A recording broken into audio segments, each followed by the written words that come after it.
पहला क्वेश्चन क्या बोला था, समांतर चतुर्भुज ना। समांतर चतुर्भुज किसे बोलते हैं? हाँ, आमने सामने की भुजा बराबर हो। आयत को ही बोलते हैं ना, आयत के समान ही होता है। आयत में भी क्या होता है, आमने सामने की भुजा बराबर होता है, लेकिन आयत में कोण क्या होता है, 90 डिग्री होता है, जबकि समांतर चतुर्भुज में कोण 90 डिग्री नहीं होता। तो ये आमने सामने की जो भुजा बराबर होता है उसको क्या बोलते हैं, समांतर चतुर्भुज। तो इसमें क्या होता है, ये वाला सीधा हाइट हो जाता है और ये वाला आधार बी।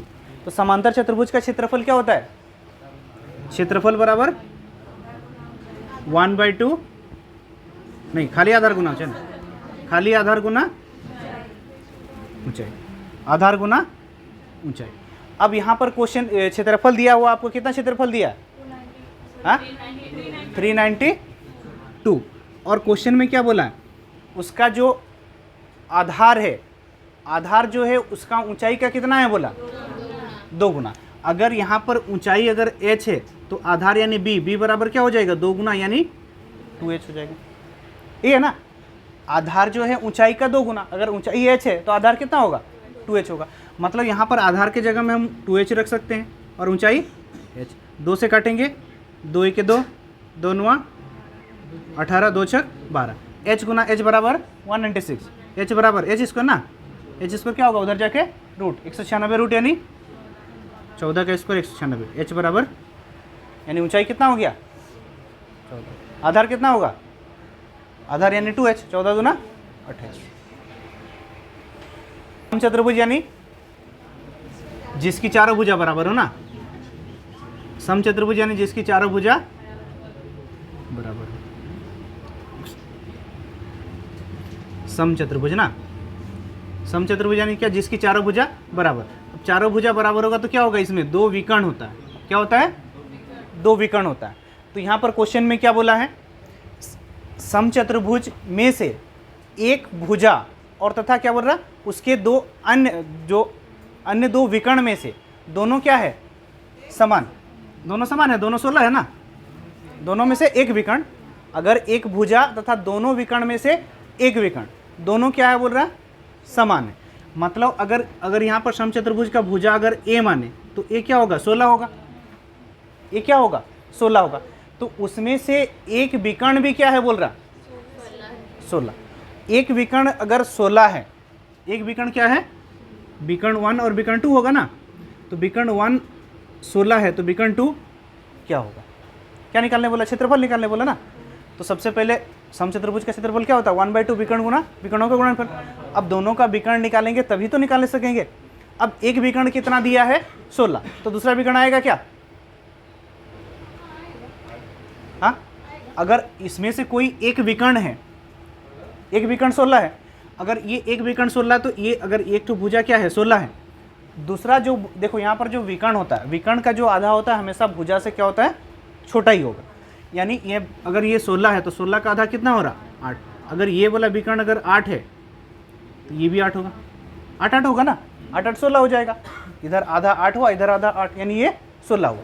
अगर इसमें से ये एक भुजा क्या है 16 है और ये क्या है 8, ये जो विकर्ण आधा 8 है ना, तो यहाँ पर एंगल क्या बनेगा 90 डिग्री।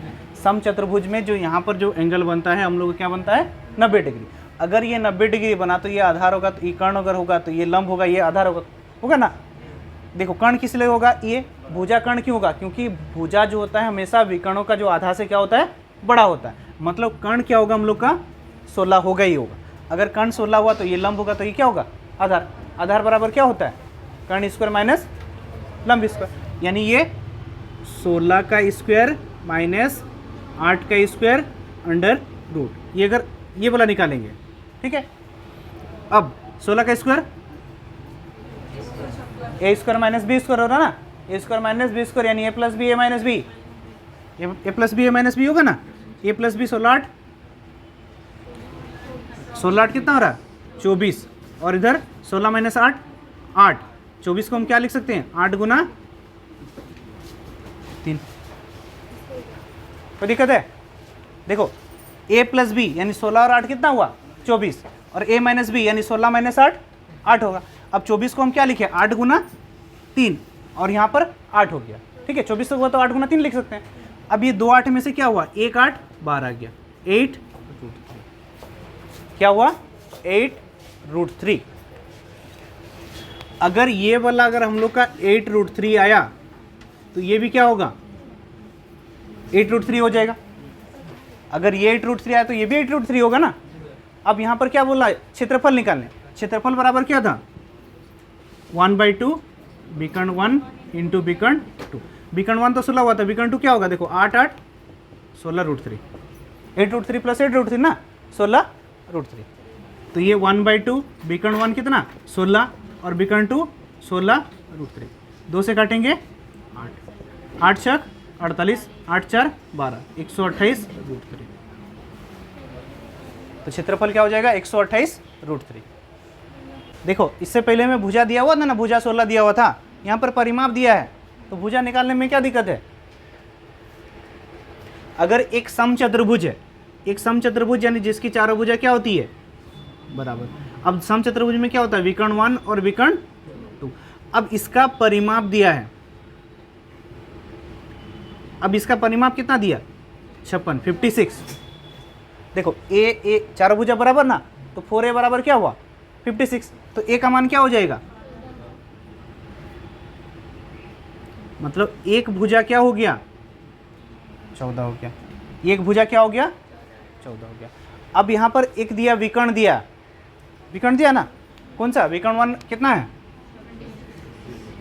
26, तो विकर्ण 2 हम लोग को निकालना है। ये बोला विकर्ण 1 दिया 26, तो विकर्ण 2 हम लोग को क्या करना है, निकालना। अगर ये 14 सेंटीमीटर है, अगर विकर्ण 1 है, तो ये वाला भुजा क्या हो जाएगा, ये अगर मान के चलो विकर्ण कितना है 26 है, तो ये वाला कितना होगा, अगर ये 13 ये 14 है, तो यहाँ पर एंगल क्या बनेगा 90 डिग्री। तो ये कर्ण हुआ, ये लंब हुआ, तो ये मान लो आधार। ये तो भुजा क्या होगा, कर्ण ही होगा ना। अगर ये 14 ये 13 है तो क्या होगा, आधार क्या हो जाएगा, कर्ण स्क्वायर 14 का स्क्वायर माइनस 13 का स्क्वायर अंडर, ये होगा कर्ण स्क्वायर माइनस आधार स्क्वायर बराबर लंब स्क्वायर होता है ना। तो ये 14 का स्क्वायर माइनस 13 का स्क्वायर, 14 का स्क्वायर मतलब ए स्क्वायर माइनस बी स्क्वायर, ए स्क्वायर माइनस बी स्क्वायर क्या बोले थे, ए प्लस बी ए माइनस बी। 14 13 27, 14 माइनस 13 1, 27 यानी 3 3 9 3 27, 3 गुना 3 में से 2 3 में से 1 3 बाहर, 3√3। अगर ये वाला अगर मेरा 3√3 आया, एक्चुअली में ये वाला होगा, ठीक है, क्योंकि ये वाला भुजा बड़ा है, ये विकर्ण बड़ा है ना, और ये छोटा है, मतलब ये वाला हम लोग का क्या होगा 13 होगा, ये 13 13 होगा, तो ये क्या होगा 3√3। अगर ये 3√3 तो ये भी 3√3 होगा, यानी विकर्ण 2 बराबर क्या होगा, 2 गुना कर देंगे, 3√3 में क्या करेंगे गुना में 2, यानी 6√3। अगर ये वाला एक भुजा आ जाएगा 3√3, तो दूसरा वाला विकर्ण क्या होगा, वो भी 3√3 होगा। एक समबाहु त्रिभुज की ऊंचाई ना, देखो एक समबाहु त्रिभुज बोल रहा है, समबाहु त्रिभुज यानी जिसकी तीनों भुजा बराबर, और एक क्या बोल रहा है वर्ग, एक वर्ग ना, एक वर्ग, वर्ग यानी जिसकी चारों भुजा बराबर। अब यहाँ पर क्या बोल रहा है, एक समबाहु त्रिभुज का जो, एक समबाहु त्रिभुज का क्या बोल रहा है ऊंचाई। अगर समबाहु त्रिभुज का ऊंचाई और वर्ग का क्या बोला विकर्ण, समबाहु त्रिभुज का ऊंचाई क्या होता है √3 बाई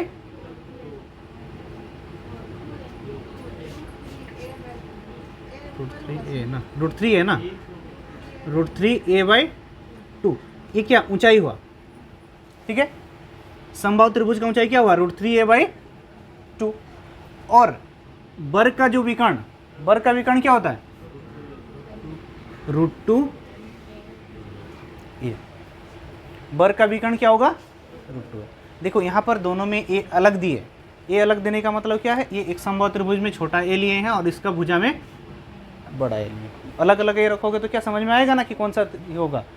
तो ये ए और ये, अब ये दोनों क्या है बोल रहा, ऊंचाई और विकर्ण दोनों क्या है बराबर, यानी ये h बराबर ऊंचाई बराबर विकर्ण है, यानी ये √3a/2 बराबर ये √2, 2 जाके ऊपर गुना होगा, और a क्या होगा नीचे आ जाएगा, √3 नीचे, a बटा में a बराबर ऊपर में क्या हुआ 2√2 बटा में, देखो इसका कुछ नहीं नीचे क्या है 1, यहाँ पर क्या उल्टा पुलट जाता है, जैसे ए इधर आएगा, 2 क्या होगा उधर जाएगा, या क्रॉस मल्टीपल गुना करोगे तब भी आएगा, ये 2 दूना 2√3, 2√2 गुना ए होगा, फिर इधर क्या होगा √3/a, ए बटा ए करोगे फिर भाग करोगे तो आ ही जाएगा आपका। तो सम चतुर्भुज का ए क्या है, समबाहु त्रिभुज का ए भुजा क्या आया 2√2, और ये वर्ग का भुजा क्या आया √3। अब ये दोनों के क्षेत्रफल का अनुपात पूछा था, किसका, समबाहु त्रिभुज का क्षेत्रफल क्या होता है √3/4a², और वर्ग का क्षेत्रफल a²। अब ये √3/4 हुआ, अब ये a का मान क्या है समबाहु त्रिभुज का, देखो 2√2 है, यानी यहाँ पर 2√2 गुना में क्या रखे 2√2 का स्क्वायर करेंगे, है ना, डायरेक्ट कर दे, देखो 2√2 है ना, a का मान क्या है 2√2 का स्क्वायर करोगे 2 का स्क्वायर 4, और √2 का स्क्वायर करोगे 2, यानी 4 2 ना 8, डायरेक्ट काट आ गया, है ना। 2√2 का अगर स्क्वायर करेंगे हम, 2√2 का क्या करेंगे स्क्वायर, तो 2 का स्क्वायर क्या होगा 4, और √2 का स्क्वायर 2, 4 2 ना 8। अब ये वर्ग का क्या था, वर्ग का एक भुजा √3, तो ये √3 का स्क्वायर करेंगे क्या होगा 3 हो जाएगा ना, 3, ये 4 में कटा देखो 2, ये 2√3 अनुपात ये √3 नहीं 3, √3 का स्क्वायर ना, √3 का स्क्वायर करेंगे तो क्या होगा 3, इसको अलग अलग कर देते हैं, √3 गुना √3, ये √3 और ये √3 से कटेगा ना, √3 का स्क्वायर मतलब क्या √3 गुना √3 भी लिख सकते हैं हम, a स्क्वायर मतलब a गुना a, तो ये दोनों कट गया, यानी 2 अनुपात √3। देखो क्या ये क्वेश्चन तुम लोग को बनाने का जरूरत था, तुम लोग बिना बनाए भी इस क्वेश्चन को बना सकते थे बहुत आसानी से। हाँ देखो वृत्त का क्षेत्रफल पूछा, वृत्त का क्षेत्रफल क्या होता है πr², पाई का मान क्या होता है 22/7, मतलब जो क्षेत्रफल जो होगा जरूर वो 22 का गुणनफल होगा, 22 का मतलब 11 गुना 2, 11 का गुणनखंड होगा ही होगा, बटा में 7 से डिवाइड है, और आपका फिगर क्या है राउंड, मतलब पॉइंट में नहीं है, मतलब ऐसा डिजिट जो 11 और 7 से कटने वाला होगा वही आपका मान होगा। क्या ये 11 से कट रहा, 11 से बचता नहीं, हम एक संख्या छोड़कर एक करेंगे तो डिफरेंस सेम आना चाहिए, ये 4 और 2 6, 3 और 0 3 नहीं होगा, 9 3 9 और 3 6 डिफरेंस नहीं होगा, 4 2 6 3 3 6 0 डिफरेंस, 8 6 14 5 3 8 दो आंसर ये होगा। देखो 7 से भाग जा रहा, 7 से भी भाग जा रहा होगा, 7 से भाग दो, 7 चौके 28, बचा कितना 4 43, 7 छक 45, बचा कितना 1 14, 7 2 ना 14, मतलब होगा आंसर यही, बनाने का तो जरूरत है ही नहीं सीधा। अगर वृत्त है, अब वृत्त का क्षेत्रफल होगा πr², मतलब पाई का मान 22/7 है, मतलब वो 22 यानी 11 का गुणनखंड होगा, 22 11 गुना 2 है ना, मतलब 11 का गुणनखंड होगा, और 7 से कट रहा मतलब 7 से कटने वाला डिजिट होगा, क्योंकि यहाँ पॉइंट में तो मान है नहीं है ना, फिर भी बनाते हैं, बनाना तो है ही। देखो एक वृत्त जिसका परिधि कितना है बोल रहा 440, परिधि क्या होता है वृत्त का परिधि 2πr, 2πr ना 2πr, 2π का मान 22/7, इधर r कितना 440, 22 दूना 44 यानी ये 10, r बराबर, मतलब इसकी त्रिज्या कितना है 70। अब बोल रहा इसके बाहर चारों ओर 7 मीटर चौड़ा रास्ता बनाना है, इसके बाहर में क्या, घर के बाहर में चारों ओर क्या बनाना है 7 मीटर चौड़ा रास्ता बनाना है, तो इस रास्ते का क्षेत्रफल पूछा, इस रास्ते का क्षेत्रफल ना, इसका मतलब क्या है बड़ा वृत्त का क्षेत्रफल माइनस छोटे वृत्त का क्षेत्रफल। अब इसका त्रिज्या कितना है 70, और ये वाला 7 एक्स्ट्रा यानी 70 और 7 77, तो ये जो रास्ते का क्षेत्रफल क्या होगा, क्षेत्रफल बराबर πr² माइनस πr² होगा, मतलब ये बड़े वाले वृत्त का क्षेत्रफल माइनस छोटे वाले वृत्त का क्षेत्रफल।